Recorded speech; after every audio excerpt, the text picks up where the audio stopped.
Shalom saudara-saudara yang terkasih, sesama orang-orang yang percaya bahwa Yesus Kristus adalah satu-satunya Tuhan dan Juru Selamat. Salam penuh kasih dan sukacita dalam persekutuan kita di channel ini. Kiranya Allah Bapa selalu melimpahkan kebaikan dan kemurahannya kepada kita. Saudaraku, sekarang mari kita berdoa untuk mempersiapkan hati kita sebelum mendengarkan renungan firman Tuhan. Allah Bapa yang ada di sorga, kami datang di hadapan-Mu dengan hati yang penuh ucapan syukur karena telah menerima perlindungan-Mu di sepanjang malam saat kami tidur. Engkau telah melingkupi kami dengan tangan-Mu yang penuh kuasa dan menjauhkan segala sesuatu yang jahat dari kami. Terima kasih Bapa. Saat ini kami mau membawa saudara-saudara kami dalam doa. Kami berdoa memohon kesembuhan bagi yang sedang sakit, pertolongan bagi yang sedang mengalami masalah, penghiburan bagi yang sedang berduka cita, dan kekuatan bagi yang sedang lemah. Engkau Tuhan Allah yang Maha Kuasa dan Maha Baik.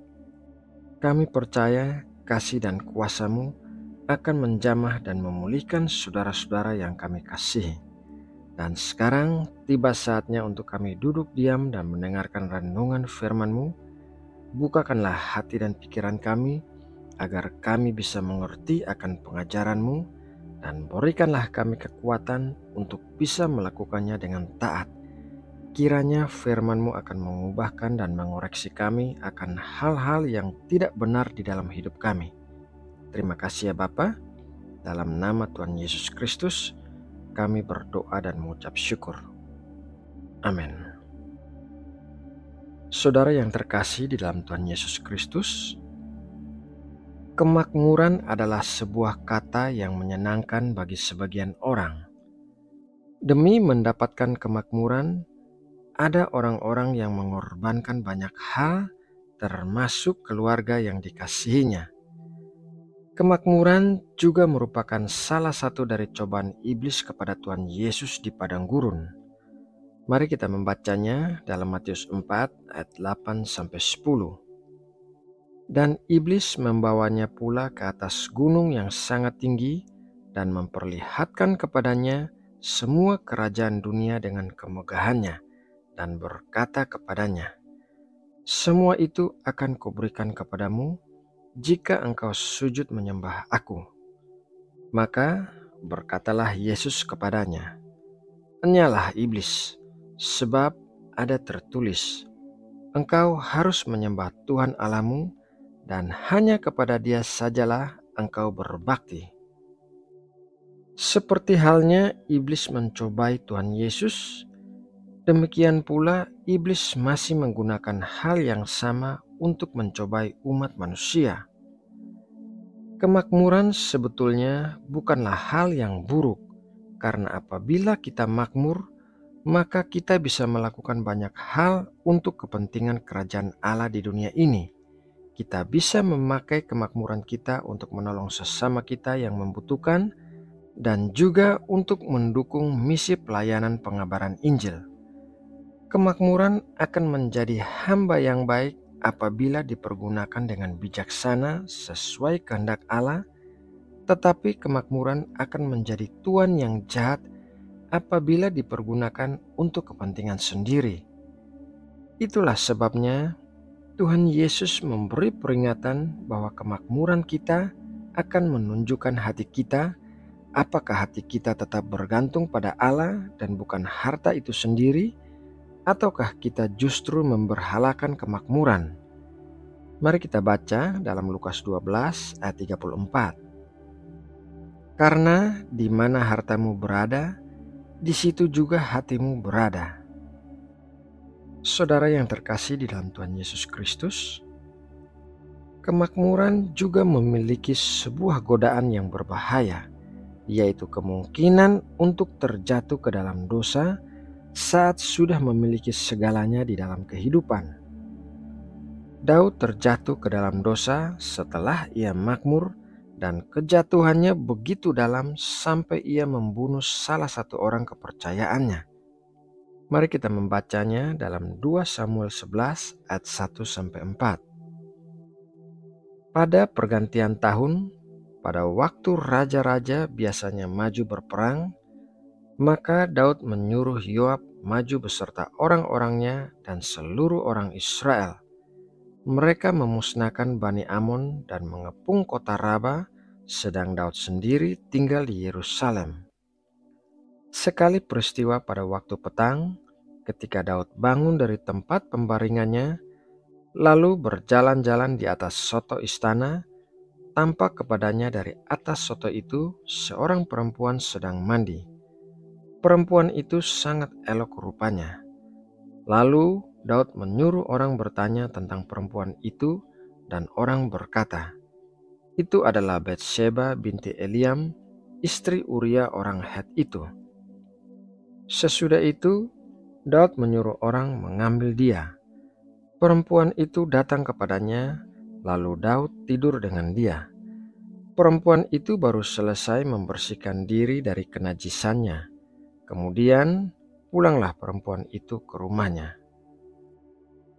Perselingkuhan Daud dengan Batsheba telah menyebabkan Daud membunuh Uria, suami Batsheba, demi untuk menutupi perselingkuhannya. Salomo juga jatuh ke dalam dosa setelah ia kaya dan beristri banyak. Ia memiliki segala sesuatu di dalam hidupnya, tetapi ia justru terjatuh ke dalam penyembahan berhala, yaitu suatu dosa yang sangat dibenci oleh Allah. Mari kita baca dalam 1 Raja-Raja 11 ayat 3-8. Ia mempunyai 700 istri dari kaum bangsawan dan 300 gundik. Istri-istrinya itu menarik hatinya daripada Tuhan. Sebab pada waktu Salomo sudah tua, istri-istrinya itu mencondongkan hatinya kepada allah-allah lain, sehingga ia tidak dengan sepenuh hati berpaut kepada Tuhan Allahnya seperti Daud ayahnya.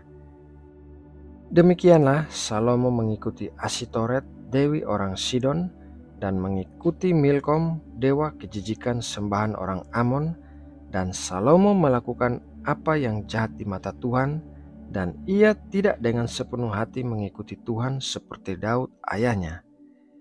Pada waktu itu, Salomo mendirikan bukit pengorbanan bagi Kamos, dewa kejijikan sembahan orang Moab, di gunung di sebelah timur Yerusalem, dan bagi Molok, dewa kejijikan sembahan Bani Amon. Demikian juga dilakukannya bagi semua istrinya, orang-orang asing itu, yang mempersembahkan korban ukupan dan korban sembelihan kepada allah-allah mereka.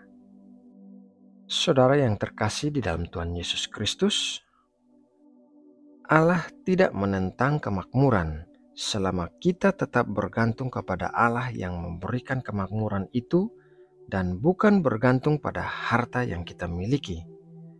Saat kita diberkati dengan kemakmuran, kita harus tetap rendah hati dan mempergunakan kemakmuran itu untuk menolong sesama manusia dan memuliakan nama Allah. Kita harus berhati-hati terhadap godaan kemakmuran, karena firman Tuhan membuktikan bahwa orang-orang bisa terjatuh ke dalam dosa saat ia telah memiliki kemakmuran dan segala sesuatu di dalam hidupnya. Nah, saudaraku, demikianlah renungan firman Tuhan pagi ini. Semoga renungan ini memberkati dan menguatkan kita semua yang mendengarkan dengan kesungguhan hati. Mari kita berdoa untuk menutup renungan ini. Allah yang kami sembah dalam roh dan kebenaran, terima kasih karena kami telah mendengarkan renungan firman-Mu pagi ini. Firman-Mu tidak pernah keluar dari mulut-Mu dengan sia-sia, tetapi akan berhasil melakukan pekerjaan baik di dalam diri kami. Kami percaya firman-Mu akan mengubahkan hidup kami dan mengajarkan kami tentang pengenalan akan Engkau. Terima kasih Bapa, karena Engkau begitu mengasihi kami. Setelah selesai bersatu teduh dan berdoa, kami akan segera memulai kegiatan harian kami. Kami berdoa memohon berkat-berkat dan perlindungan-Mu di sepanjang hari ini. Kami juga memohon campur tangan-Mu dalam segala sesuatu yang akan kami lakukan. Pakailah hidup kami di sepanjang hari ini untuk memuliakan nama-Mu. Terima kasih ya Bapa. Kami juga membawa bangsa Indonesia dalam doa kami. Kami memohon kesejahteraan dan keamanan bagi bangsa kami. Jauhkanlah Indonesia dari bencana apapun, baik dari bencana alam maupun bencana politik dan sosial. Kiranya tangan-Mu selalu menopang dan menaungi Indonesia. Terima kasih ya Bapa. Dalam nama Tuhan Yesus Kristus, kami berdoa dan mengucap syukur. Amin.